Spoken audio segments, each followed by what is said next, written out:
ক্ষমতাচ্যুত সরকার শেখ হাসিনার দল আওয়ামী লীগ আগামী নির্বাচনে অংশগ্রহণ করলে আবারও অভ্যুত্থান হবে বলে সামাজিক মাধ্যমে পোস্ট করেছেন ছাত্র আন্দোলনের অন্যতম সমন্বয়ক ও জুলাই শহীদ স্মৃতি ফাউন্ডেশনের সাধারণ সম্পাদক সার্জিস আলম।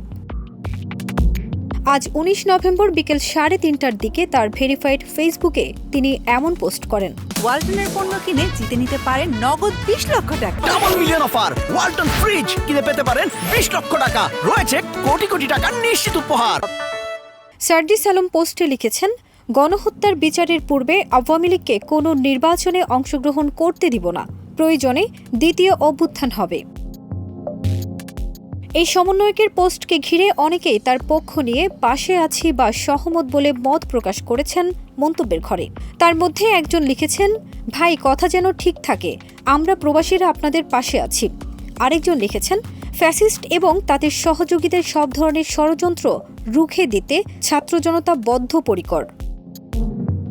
তবে সার্জিস আলমের এমন পোস্ট করার পেছনে অন্তর্বর্তী সরকারের প্রধান উপদেষ্টা ডক্টর মোহাম্মদ ইউনূসের ভারতীয় সংবাদ মাধ্যম দ্য হিন্দুকে দেয়া এক সাক্ষাৎকারকে ইঙ্গিত করছেন বলে ধরা হচ্ছে।